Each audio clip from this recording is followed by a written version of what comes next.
Ladies and gentlemen, welcome to Gnostic Media's UnSpun episode number 102, if you can believe it. And Hans is back with us tonight. We've got more depth to cover. We're just going to have sort of a casual conversation tonight.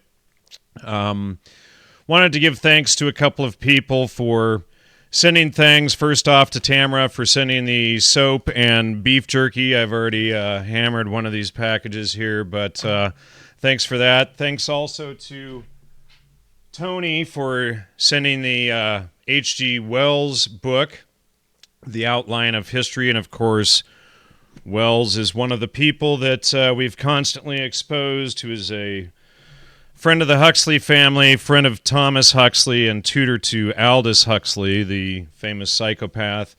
Also wanted to mention here a donation that 7-year-old Kane sent to show all of you up. And thanks, Kane, for sending this. I haven't even opened it yet. So I wanted to do that here and see what Kane has to say for his homework assignment. He says, "Sorry, my donation is so late. I couldn't figure out what to write you. Do you have any ideas?" Well, Kane, that was a great idea, and you posed a question, so good job on that. And thank you for your donation there. And let's see. What did he send? He sent a nice $10 bill. Thank you, Kane. And so, again, showing everybody up. Also, thanks to everybody who sent the donations last week and this week supporting the show. Hans has a Gnostic Media exclusive CD that he's put together for those who contact him. And what's that at, Hans? hansutter@hotmail.com. Yeah, that's right, Jan. And Yeah. and ideally, I had a wonderful timeline that I would have it done, but it's in progress. It will be done, and that will be sent. So I appreciate, truly appreciate the support. I did also have some people support me. I'd like to give a shout out to Matthew, Edvard, Robert, and Whoopty. I don't if you ever. I mean, that's your name. That's great. But yeah, and so I really appreciate and Brandon as well. And so I appreciate the interest, and just, I mean, that's how we can keep this going. And this is how it's different from, you don't have a corporate uh a corporate entity that's prescribing advertisements and things like that. So this is how actually we can transform the frame of our consciousness by creating our own media. You Because know, let me just interject there on top of that, Hans. One of the latest scandals that YouTube is doing is they are now marking my shows as unfit for certain or some audiences before they've been released. So I have to request now a review of each one of them. That's how they're trying to keep me from getting funding. And meanwhile, they have almost no videos in my whole show's history that they have successfully argued against. And this is how they're trying to keep us out. So yeah, I mean, donations are essential. And thanks so much for sending to Hans and to me. yeah, because really we're kind of at a final stage in terms of what was envisioned as a possible occurrence is right now in our faces. And a big part of that is control of information, right? So we have our own information networks. I mean, I'm kind of old school in terms of, I was there 12 years old, hacking it. I actually hacked into DARPA when I was 12. So I was into computers and doing that stuff. And I had my modem, dial up, BBS, that kind of thing. And that's how it kind of started. And as now it's become the media, right? The main thing is that the reason of the pushback is that the mainstream media is now being supplanted. And media means medium, right? It's a medium of perception. So really media means how are you seeing your world? Because how are we Well, getting our that's exactly what was McLuhan was arguing, right? The medium is the message. well, I don't see. I think that's not correct. I think the medium is not necessarily the message. So the medium, what he's saying is that the medium, right? So if I have a recorded CD, right? So that's an auditory medium. That would mean that's what that would mean, right? So that medium is the message that sound is reproducible segments played by a laser. Now, Yeah. the idea though, of course, is that what he's saying, if you look at Benedict Anderson, Imagine Communities, and other things talking about newspapers, right? So the first time we really have a globalized, interconnected media was through the newspapers. And with the newspaper, when you read that newspaper, you become part of everyone else that's reading that newspaper, so to speak, right? As well as you're participating in that event or gaining knowledge of that event. So he coined the term imagine communities, but it's a community. Imagine doesn't mean that it doesn't exist, but it exists on, you're not meeting with all these The people, but mental yet construct, yeah. you're in a shared space, right? And Right, that's, right. Yeah, yeah, yeah. The shared community of those who. So, speaking of shared communities, I want to mention a huge discovery this past week, and somebody else had mentioned it to me briefly. So I know somebody else was on to it last fall, and I had looked at it based on somebody else's work who had read my Spies in Academic Clothing article, and they had figured it out as well. But we have massive new discoveries on the Salem witch trials that are going to blow the roof off of some serious scandals that go back over 320 years.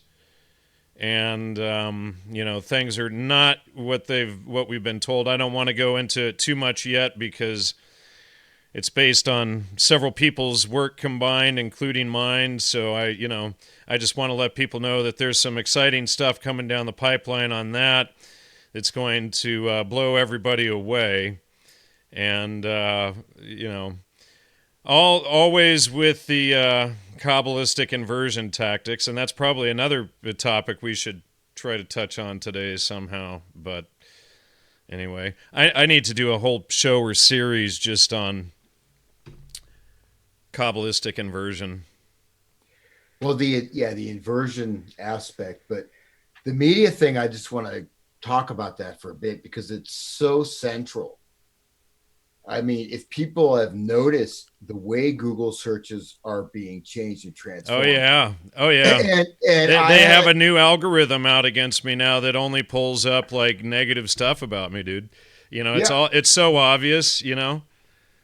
Well, I mean, I've had experience like, okay, emails, I'm not receiving emails. Like I have a block that I find stuff in my trash folder, but this is happening. I've heard this from other people and people that are much more, so to speak, out front than I am in terms of doing this. But even internet issues, computer issues, remote. There's so many remote viruses now. And then we go to the basic stuff is the manipulation of search results because I'm sure you're familiar with this. I think it's 2016, the study that you could actually influence an election by manipulating search results. And you could get with very subtle changes in ranking, in placement, you could have the same article with a different headline or a different valence. And they would get people to change their voting preferences. Okay. That shows the power of this subtle level of layered manipulation. Now, you go to the next level is where it's just blatant censorship. But you may have found this. You search for certain things, you will find nothing. And I actually had something where I was talking about something, and I searched it, and it was changed on my phone. Literally. Okay, I'll say this, and like I said, I don't want to give people the wrong impression about me, but if you go in Google and put "Great American Inventors," search that, And I got the opposite result of exactly what I said, which I took a screenshot of. It was completely changed on my phone. And I'm just throwing this out there. And I went to a local convenience store. The place I usually go was closed. I went to another store. The first thing I noticed was there was a car parked with, a very attractive female sitting there. Okay, great. I walk in the store. She walks in. And this is like 1:32 a.m. And it's, I'm like, okay, this is odd. And then another car pulls up and and I walk outside and I just out of intuition, I say, hey, you got a lighter? She opens the door. I hear her talking on the phone. There's a male voice. Okay, he's going inside right now. Make sure you watch this and this and this. And he's like, I can't. He's just asked me for a lighter. And then she hung up and then she immediately drove away. And that was on the same night that this Facebook thing, the Google search of particular terms were changed. That's it absolutely happened. I'm not making anything up. There's nothing conspiratorial, but I'm talking about what you have on levels of not only algorithmic manipulation, changing rankings, right? And then the blatant attack is where what's happened to you, right? That's a sledgehammer, right? That's a machine gun. But the subtle level, I search for stuff, it just doesn't come up. And I've been tracking this. And there's certain things that just disappear, and notice the ranking changes, and it's all personalized to you. Do the same search on a different computer. It will be different. If you go, you know what I mean? So there's this tracking aspect that goes on to mobile devices and all this other stuff and that's kind of what I've been getting towards and trying to articulate. Yeah, as somebody saying it's gaslighting, which it is, cyberbullying, all that kind of crap. But it's like more subtle when they're doing it now. What they're doing now is making it so that anybody who searches your work, for instance, they're going to come up with nonsense about us and lies that they themselves put out, so that people are discouraged from looking at our work or whatever. And it's like they're trying to push this whole how do you say it, like rewards based society, like in China or whatever. I think you mentioned this the other day. Yeah. Well, no. So what I'm trying to say, I'm just throwing this out there, as in full disclosure, is that okay? This happens on many different levels, and there are various programs. There's massive budgets, okay, for local community-based organizations, this and that, right? And so things can happen. They can bring people into play. We're talking about huge level of entire data gathering, intelligence stuff, all that, right? So all this is occurring now. Here's the thing, right? We talked about the Pokemon Go thing. Like I said, that is the template for our world that will be unfolding. And the main thing is that the media, going back to just opening up, saying like, right, we can create a media that we can actually communicate, right? We have a voice. And that is so important because this stuff could just disappear overnight, right? It could be gone. You never, you know what I mean? Just like you're just in a black hole. That's why it's so important that I think right now is a very important time for solidifying networks, right? Communication networks. So if stuff just gets totally shut down, it will still, be available. Keep your old baud modems, You might have to dial up. Somebody might have to set up a local dial up server. So, wow.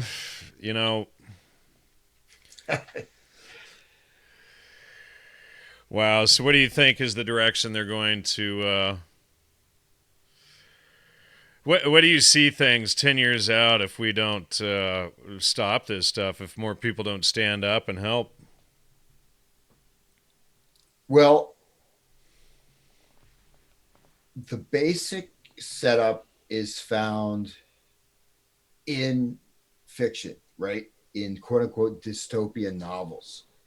And personally, like I was going to read some from this Exegesis of Philip K. Dick. Very interesting guy, right? There are people that can I think, get intuitions. They can basically, in a certain way, you could say they extrapolate from what they're experiencing, and they push it out. Pattern recognition, etc. Right? Yeah, yeah.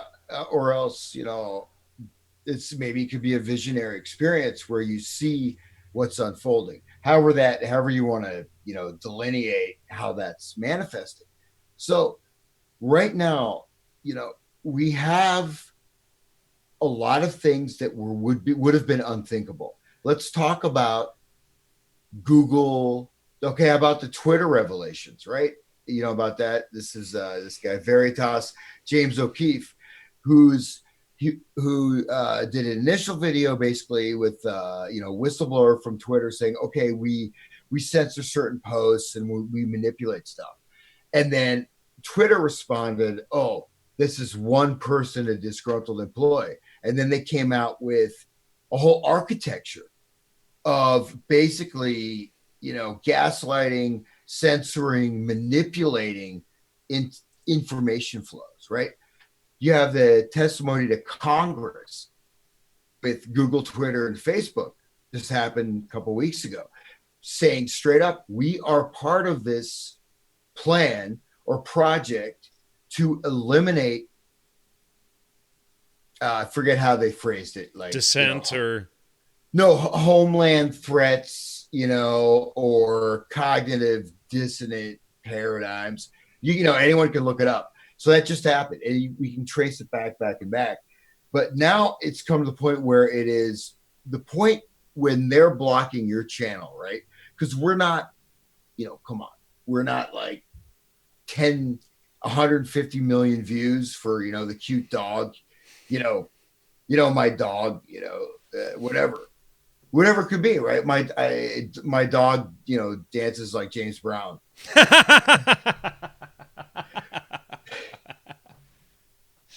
That's hey, I'm gonna write that down, man. That's a good one. But so anyways, we can get off that topic. But yeah, how I see it, well, I mean, I see that this information will be cut off, right? These channels will be cut off, and then it just go from there, will escalate. Well, yeah, I mean, it's like, people need to download, all these shows like yours and mine and make sure that, when they take this stuff off, it's still out there and available and able to circulate around. Buy the archives from my website too, and I'll mail it to you. Help support the show too. Yeah. What happens when they shut, shows like us off where we're actually showing how they're doing it, where we're, one of the only shows out there that didn't sell out. Yeah. And this, okay, Jan, I remember your work, Emperor Wears No Clothes, right? So you're back Jack's there. work, yeah. Well, yeah, that was way back in the day, yeah. But see, I mean, I got how'd I get that book? I just found it, in my bedroom, this is back in the day, right? There's no, you go to your local head shop or you meet with people and you just get these books and you read them, but they just kind of show up, but they're still being published and distributed. But that was totally different network, right? Yeah. And so, but that's the kind of, I know, because I was like working with the hemp movement at the hemp office in LA during all of that back in the day, and we were shipping the books out and all that stuff, Yeah. Well, the metaphor I'd like to use is GPS, right? GPS. When I first started using GPS, I totally got into GPS, and I would like use the GPS to go to places I knew how to go to, but I'm like, oh, I got my GPS. I'll put in this address, that address. And what actually happened is I realized my directional sense started to atrophy, right? Things that I could do just navigating, even on a different city, I'll know east, the directional, the quadrants of the compass, and sort of, I know I'm going northeast or northwest. Like I had, I realized finally, like I couldn't go to a place that I've driven to like 50 times, nearby because my GPS conked out. And I'm like, so, but that was a great little lesson, right? So this localized network distribution, right, as Jan just said, download the stuff, save it, and let's create our networks that, so this stays alive, because I mean, we have the technology, right? But if you can't connect to it, if it's not, because the Google search is the first thing where this stuff starts to become invisible. Yeah, well, And and for those who don't know, Google is owned by InQtel, which is CIA, as is Facebook. They're both the same company, and then they're controlling the search results. They're the ones that pump out all of this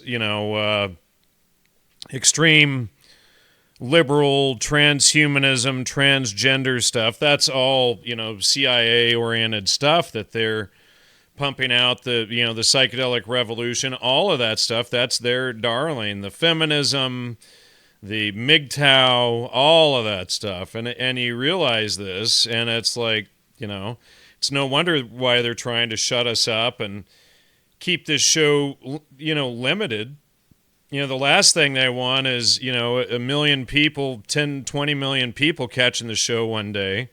It always cracks me up too. And I've seen them fudge the numbers. And back years ago, it used to be worse. Like one time I watched them roll back, like the hits on the video one day, instantly like 20,000 views, and change the thumb up and thumb down numbers like in an instant. It was ridiculous. But if one of these videos went viral, and there's 54,000 subscribers on my channel, and like none of the videos ever get more than like 6 or 10,000 views, right? And it's like I'll see people that have like a tenth that, and they'll upload one of my videos, and it'll get 60, 70,000 views in a week. So they're definitely messing with the numbers. And I think they're definitely hiding what the channel views really are, and all of that. So then they can fudge what they're the money that they pay for the advertisements, and they're constantly screwing with that so that I can't get funding for the show, So that's like I got to ask. We have to ask the audience for support. Because the other means that we use to try to support the show, to keep going and keep putting the information out, they're constantly messing with. It's like, it's like you're dealing with a 2-year-old, or a 3-year-old, and just they can't be honest about anything. It's like they can't play fair. They can't do anything forthright and honest. It's all of this constant, buggery. yeah, well, that's what I've been harping on, is really it's now on the plane of consciousness. This is where it's happening, and that's why music in a certain is so important, as are our means of expansion of our consciousness and keeping that free. And the body can be enslaved. Our body, we can be killed. They can drop a bomb on my house, and that's the brute force level, right? But what we're talking about is not a localized phenomenon. This is why. Okay, in Russia, you have. Okay, Russia's a vast country, but in Russia you have that is, everyone should study what happened in 1917 on. That is the template, the model. But because it's on a global scale, it has to be done in a valence manner. What I mean by that is tiptoe totalitarianism. It's not tiptoe. That's what I'm trying to stress. It's beyond tiptoe. It is that there are certain people that are just crushed and they're jailed and whatever, or assassinated. And there's a few. It's like you look at it as a curve. You got a flat line. You got a few. I could go up or down, but say there's a few people, but the whole thing that's being right now, I'd say this started, I understood this around 2016. And when I started, I didn't talk about it. I wanted to. And I started to see it's happening, ramped up. And now at least, okay. And again, the caveat being that I'm not a prognosticator. I'm not the, vision of the future, but I'm telling you that I saw this when certain laws were passed and certain things happened, I said, this is going to this point. So what it is, it's gone up this peak. We've actually hit a peak level, but only a few people. Now, so Jan, like for example, your channel, like, okay, views, right? Look at a YouTube video, 300, 200 views. What you think this person has no credibility. That's what you think in a certain way, right? Unless it's like you're searching for that information, part of it, right? Keeping the views down is a way of saying, some people will see, okay, Peterson, he's got some interesting things to say. I think he also has a certain level of either reticence or disinformation. Jordan Peterson out of Canada, right? I'm talking about, but I've seen a couple of his shows. The fact that he instantly became the alternatives megastar is always a red flag for me. I mean, although I have the shows that I have seen, he has definitely provided some good information, and he's definitely calling for the return of the alpha male and talking about logos, etc., which are all important issues for people to grasp and understand. But you always have to wonder when somebody gets that big. They don't allow, from my experience, from your experience. We've made some of the biggest discoveries out there, and they're not parading our work around. You don't see me on the cover of the New York Times or LA Times, for discovering the CIA created the counterculture, and Larry and McKenna and all these guys were CIA. You don't see any of that. You don't see them, making public my spies in academic clothing article or any of the rest of it. Yeah, and that's the thing. And I want to stress it's not sour grapes. It's not like, oh, this person did this or that, because for me it's basically, it's primarily just communication. But unfortunately, due to this communication, I've had, it could be serendipitous, but I had like 4 times I nearly got killed. Each one of them was different, and they're back to back, and they're all weird, and they were all fishy. And I had issues, where I'd go to authorities and they're like, oh, and there was all kinds of weird stuff that happened around that. I can go to specifics. I'm happy to do that, but I'll just say that, the elevation, and you notice the hits, and then you notice, okay, GoFundMe page, all this money. Okay, no, that's great, right? Good, good for them.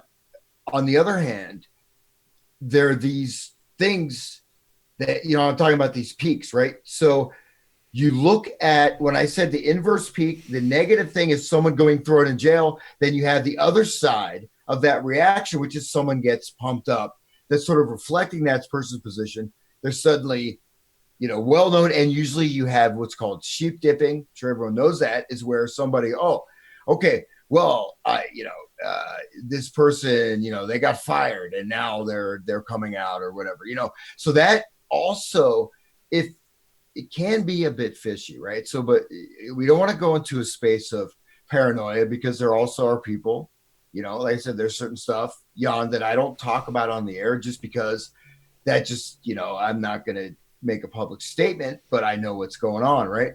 On the other hand, there are a lot of people. How about Richard Spencer? Another, he's an interesting guy. He's suddenly the leader. He's got an entire interesting pedigree.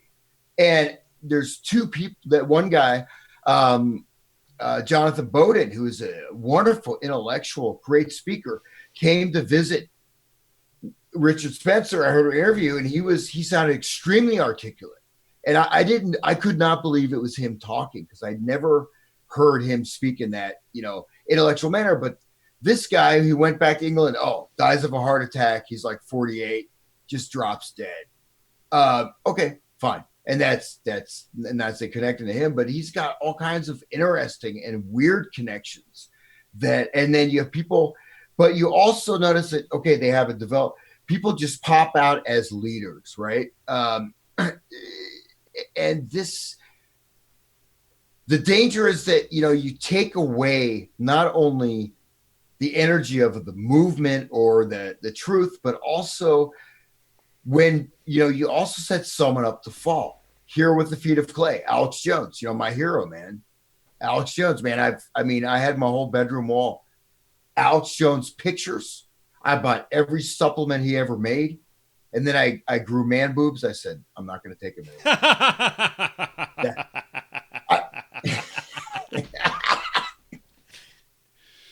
It was estrogen, not testosterone. No, okay, that was a joke. I said that facetiously. I never had, you know, I never bought any of his stuff.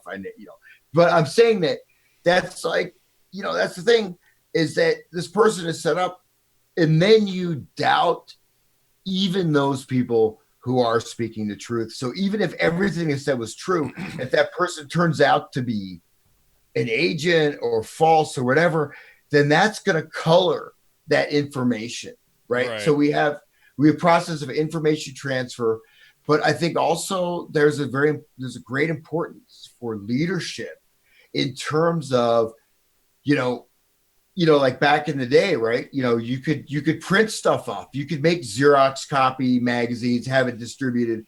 Now, can people even do that? You know, going back to what I said, GPS, can we, you know, everybody goes on the CIA's Facebook and then shares the information on their own systems, you know. Yeah, but how about trying to put it out locally? Can people still do that? I mean, I can't. I mean, I'd like to. You know what I mean? What I'm talking about is that there's networks. Oh yeah, I used to. Yeah, you know, when I was in my early 20s, I ran the California Hemp Initiative out here before they overturned or flipped that whole thing into a mess. But you know, and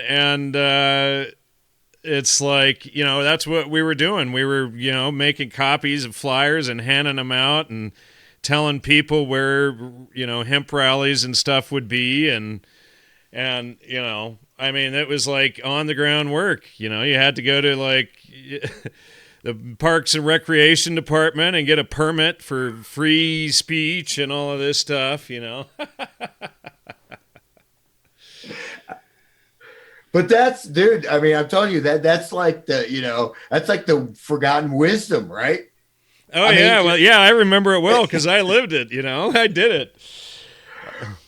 But you can pass around flash drives, right? You can get those cheap flash drives. Right. You know, that's a great, you know, I mean, so we can do that. So you can actually give a library of information to people on a flash drive. So I you know, not to be too apocalyptic, but I think that's important just to have that. Buy the Gnostic Media archives on flash drive. Support Gnostic Media. That's the only mind control message we give you here. Yeah. Yeah. Sorry. Okay. Well, let me just segue. Since by the way, this is. You know what? Sorry, just really quick. Tip your camera down a little bit. You're kind of. There you go. That's a little better. Maybe a little too much, but yeah, better. You seeing the Alex Jones residue? Yeah. How about that? You gotta eat some more donuts and bagels to get there. No cream cheese on those, though. You know. Anyways, but you know what? What's interesting is that, okay, you have the fallacy of guilt by association, right? And that's there. But Alex Jones, for example, I mean, he's got Intel connections all the way down, upside, downside, left, right. You know, we're talking about, you know, direct blood relations that are doing covert operations in Central America, you know, et cetera, et cetera. So that's, you know, I guess I won't get invited on his show now. That's okay. Dude, you know what? I haven't been invited on his show since I told the truth, you know. And he sat there making fun of my name the whole damn show, too. It was terrible, you know. Well, that just shows the lack of, you know, it's one of the worst, probably one of the 2 or 3 worst interviews I've ever done was his show. And that was a Trivium, right? You came out on that was a while ago. Yeah, that was like what, 2011, summer of 2011. Yeah, but you know, and then it was just ridiculous. But the whole thing was a setup, you know.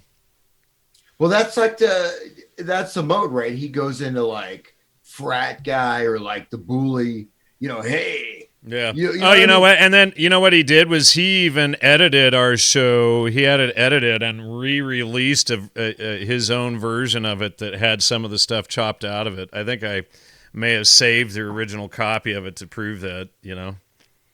Yeah, and that's anyways. I mean, that's why it's so important. So I just grateful for this channel. So I had a couple things I just wanted to talk about. This was, by the way, normally I have a specific topic and all this. This was like I was at my computer at 10 minutes before airtime.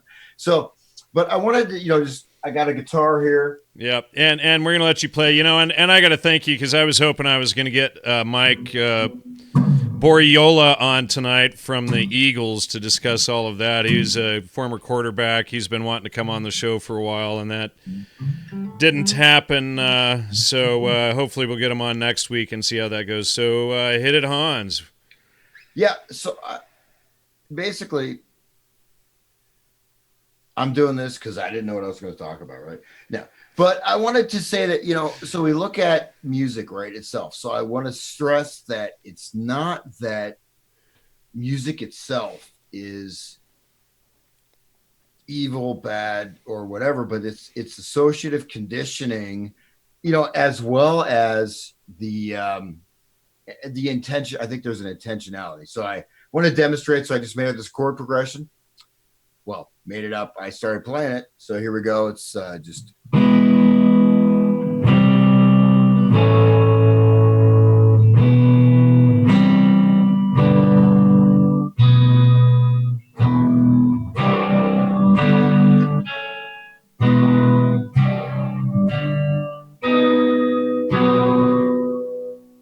Okay. So that's the chord progression. Now, that chord progression is a narrative structure, you could say, right? So we've got a movement between different chords, E, C, G, A, E, C, G, B, which is the fifth, the five, which resolves to the E. So that's a physical property, right? No one has to invent that. It's already there. It's extant in the basic sound itself, which is vibration, right? So I want to demonstrate this. So I just played that. So if I play this unconsciously, or I play the same chord progression with a negative intention, it can communicate that, right? So it has it has a modulatory effect on consciousness, but also can communicate feeling and experience. So I'll just do it again. So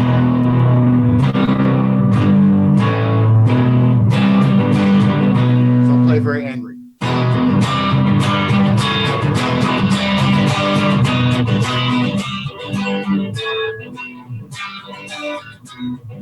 Okay, and how's it feeling? Now I'll play in a different mood or modality.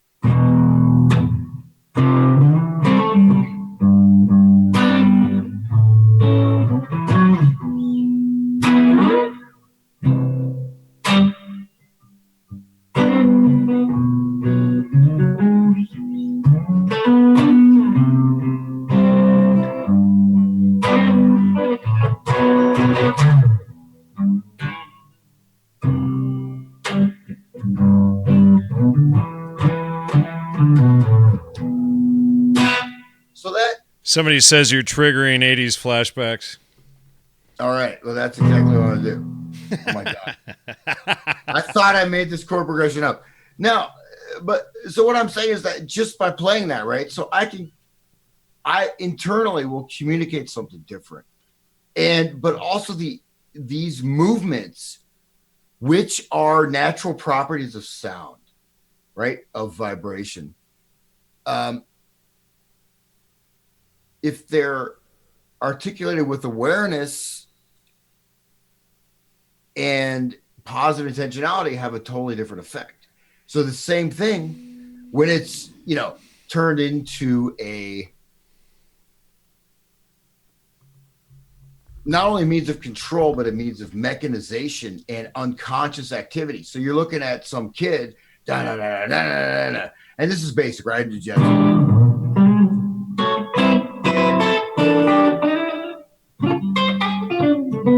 I have to play jazzy stuff.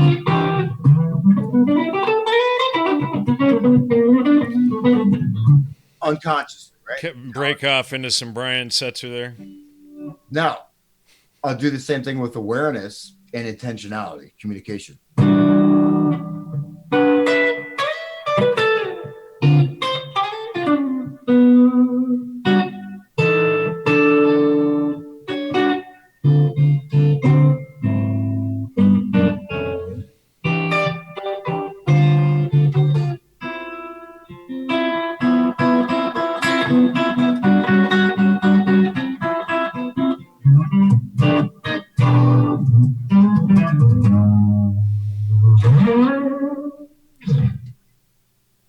Okay, so the thing is that we have these weapons, right? In a sense, music.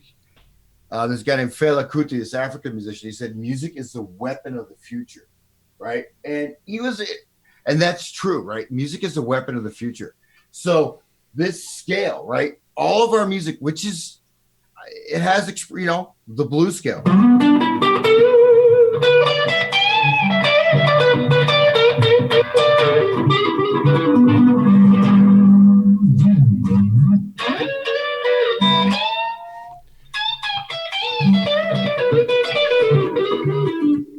But that's like 99% of all of our music from 1952 onwards. Okay. There are great artists that use that scale to perform, but the fact is that what is linked to that, right? What is being done through this? And a friend of mine, just a guy that I know, just a normal person, he's not in any of this stuff. And I asked him to listen to classical music, and then just, after, he just texted me the other day. He's like, man, when I listen to rock now, it sounds like infants banging on pots. Yes, it does, doesn't it? Oh man, I actually heard some Beatles the other day. I was just astounded at how awful it is, Yeah. Well, I would say I think the Beatles are, compared to a lot of stuff, are pretty competent. There's so many terrible groups that, here's the thing that's weird, right? Certain things, like some of the disco stuff, to be honest, they have very good session musicians. They're doing stuff that's now done by computer, right? Electronic dance music is what was done, and there's probably 15 people. We got like Steve Gadd and some of these. Well, these sure. are like, the Bee Gees were pretty advanced in their heyday, Well, no, but their backing band, this is like the Wrecking Crew, right? You had a disco Wrecking Crew also. Right. But what happened was, and for those who don't know the Wrecking Crew, that was basically the studio band that made the music for like 1,500 different 50s into early 70s major bands. They were like the backbone of the everybody, just about. They were who really created the music. Go ahead. Yeah, no, that's absolutely correct. And that some of these artists, they always say that, like, well, artists in quotes, these guys, they said they basically sucked, right? They couldn't play anything, and they were propped up, or else they had other people singing for them. But with the disco era, you have extremely, super tight session musicians. That is what became the backbone of electronic music, because to replicate that stuff live, right, with the correct time, and because it's very, you really have to be very solid with your time and all that. You can't half-ass it, right? So they became computerized music.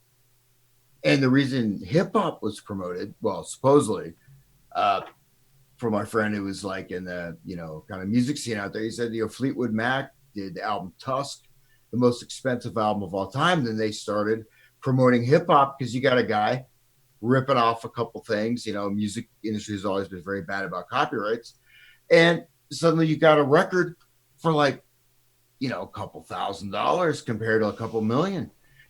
And notice there's one thing about minimalism, but notice just the stripping away of all the potentialities. I mean, what could the world look like if, the natural development hadn't been circumvented? And that's, really. Oh, it would have been amazing, and that's exactly what they're worried about. I mean, that's what they're trying to control is, the real human potential, and they call this crap that they give us the human potential movement, right? Let me just pull that up, and it's like the human potential movement, this fake human potential that they give us, created by Abraham Maslow, and it's all, cybernetics, which is what this show is about. But that's, the core of MK Ultra. You've got Gregory Bateson and the Macy Foundation right there, and SRI and Tavistock, and your, Terrence McKenna, Rhiannon Eisler. That's right at the heart of the whole MK Ultra, gangbang group, right? Yeah, well, cybernetics is, cyber, comes from to govern or to control. To govern or to control or to understand, right? To understand, meaning that you understand the mechanisms of a particular closed loop system. So the development of cybernetics, which is very interesting, it said that related to animal, machine, or man. So and man and animal, in the development of cybernetics are basically synonymous, right? So the idea is that, I mean, what I'm saying is in the literature, they're used interchangeably. So originally cybernetics as the study of closed loop control, closed loop systems, which means primarily, in terms of the easiest way to grasp it, is just Pavlov, right? You have a closed loop system, you hear the bell, you go grab the food, right? That's a closed loop system. Drool and grab the food. Yeah.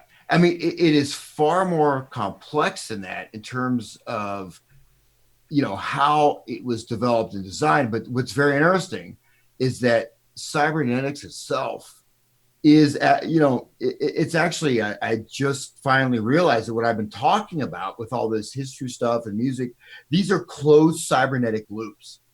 And going back what they, there's a model of cognition talking about nested oscillators. You have nested oscillatory cycles. Let me break that down. So you have an oscillatory cycle, your circulation system, your breath, right? These are cycles. These are all these different processes, right, that are going on. But they all an example is a infrasonic tone that will cause you to defecate, right? This is a sound weaponry stuff. There's certain, you can create emotions of panic or fear. These are infrasonic, means that it's below the threshold of hearing.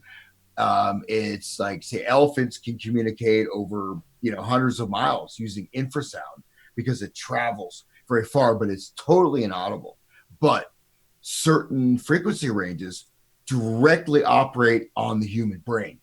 Okay. So you can play certain frequencies, which, you're not going to play it on your stereo, right? You have to have special speaker arrays. It actually takes quite a lot to broadcast an infrasonic sound, but that will directly act upon your entire neural cortex and your brain, and suddenly your entire body, because of this frequency, you're suddenly defecating and urinating yourself, right? I mean, that's an example. And there's all kinds of frequency gradations of this. So that's an example of an oscillatory process. What I mean is you have a certain oscillation, in this case of 50, 32, hertz per second, whatever, cycle.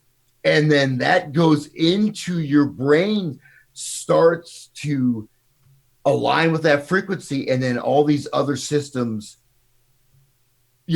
will, you'll shit your pants, you'll go into a panic, you could die of a heart attack, whatever.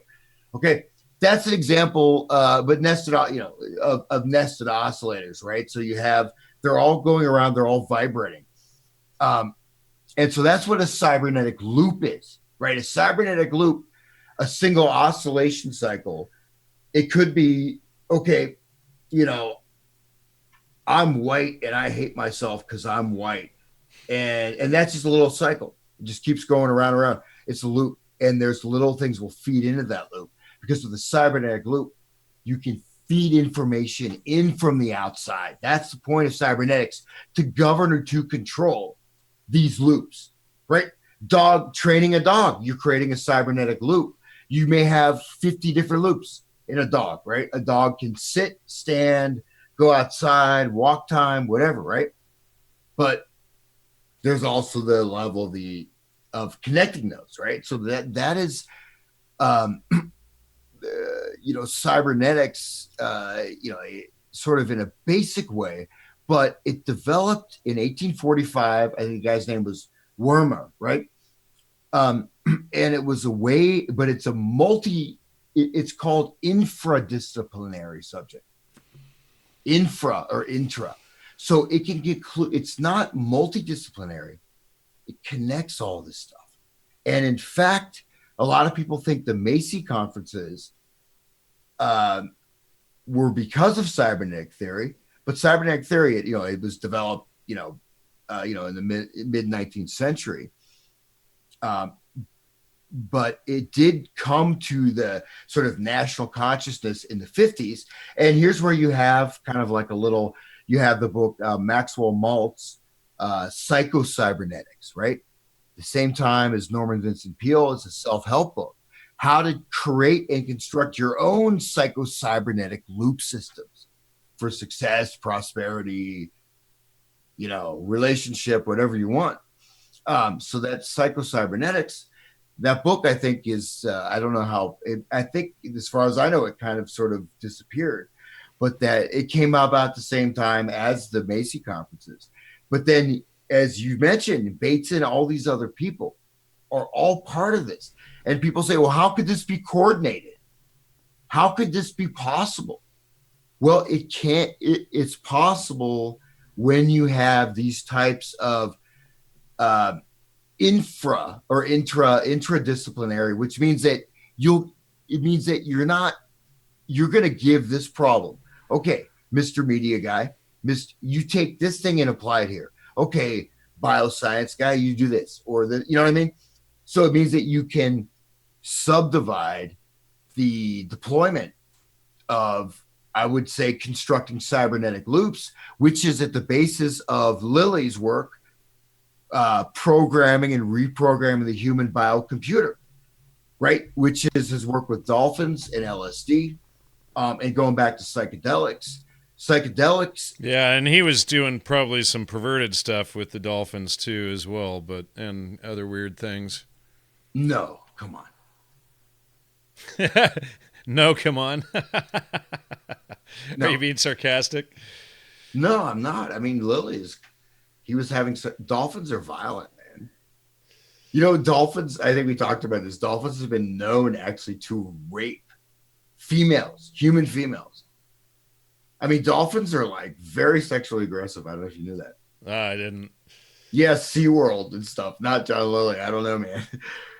But I've heard some pretty wild things about Lilly, about his relationships with dolphins. Maybe he was allowing such things to happen. I'm not sure. It's hearsay, I should point out, but I've read and studied some things, Well, I do have a personal anecdote, direct anecdote, is a friend of mine. They managed to get John Lilly to come and give their college commencement address.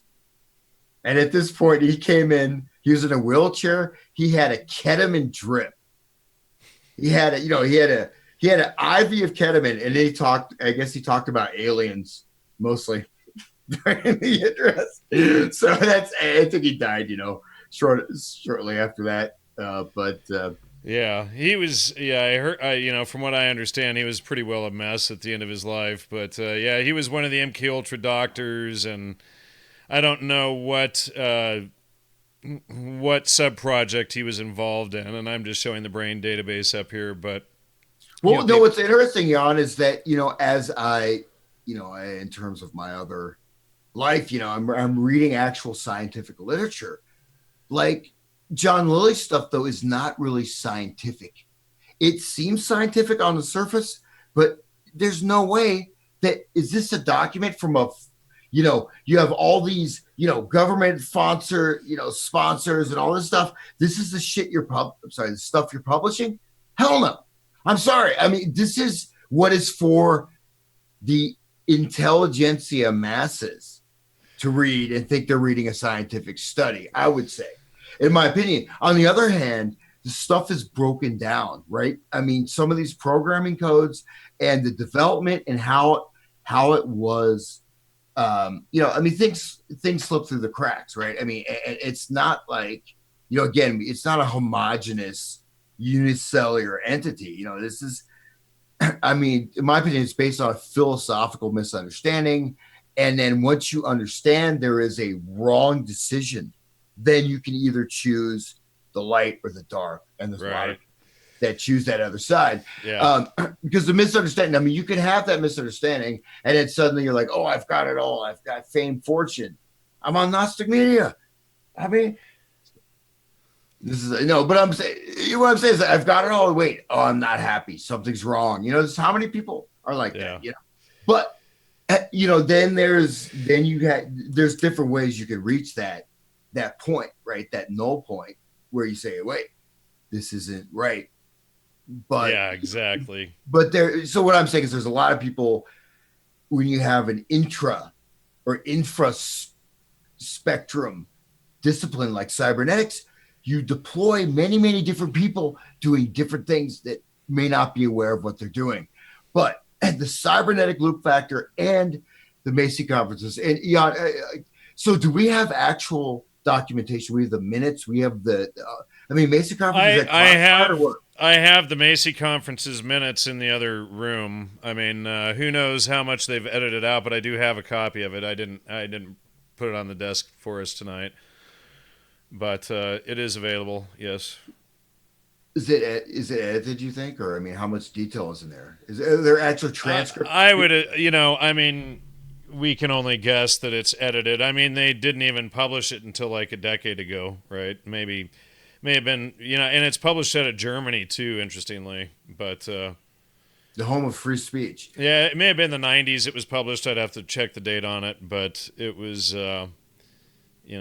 not so current. But yeah, I mean, you can get the Macy conferences publication. Hopefully, Hans, people donate for all of your efforts for coming on and helping us all understand all of this mind control and everything. Dr. Hans Utter, hansutter.com is your address. Please donate to you at what? hansutter@hotmail.com. And you can send donations to me at contact@gnosticmedia.com or go to the donations page on the website, etc. Maybe Mike Boriola will be able to come on next week. He was a quarterback for the Eagles back in the 70s, and there's a lot that they're covering up and hiding about that. It's good to get that on. It's one more layer of the mind control we need to get on and expose, and he's been wanting to come on for months, so I apologize for dragging that out to him. But, Super Bowl weekend and all, what better time to try and get him on, but hopefully his knee surgery, whatever, goes well. And Hans, thanks for all your efforts. We'll get you back on soon, and I've got so much stuff to lay out too, so much new research as well. Go ahead. Yeah. No, I just riffing. I just want to read some weird quotes here from Philip K. Dick real quick.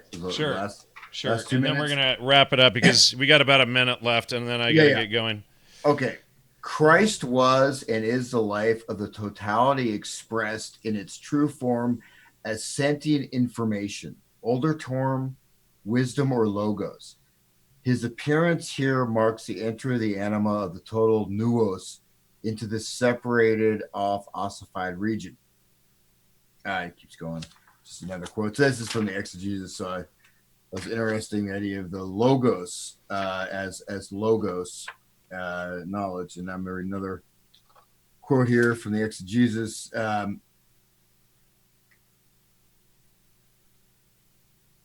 he's talking about okay. So what I want to say is that I think that he was onto something, but I also think that he got, possibly misdirected. But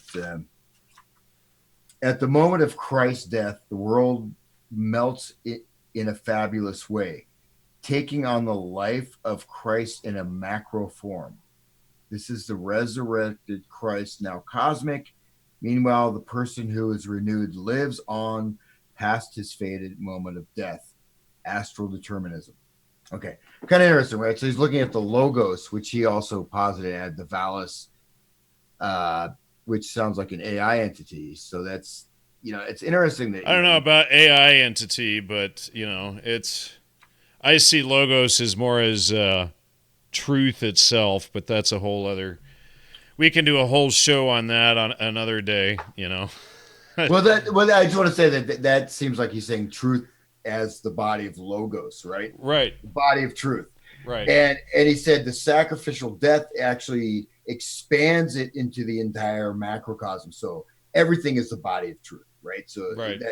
The body of interesting. Logos. Everything except the choice to deceive. Yep. Yeah, exactly. All right, Hans. Thanks so much. I will talk to you soon. I'll be in touch with more discoveries soon, and have a good night. Please support Hans. Please support the show. Anything else, Hans? No, I just it was fun being on with you, and wish you all the best. And let's start making some flyers, right? Yeah, indeed. Okay. All right, dude. Good night. Okay. Bye-bye. Take care.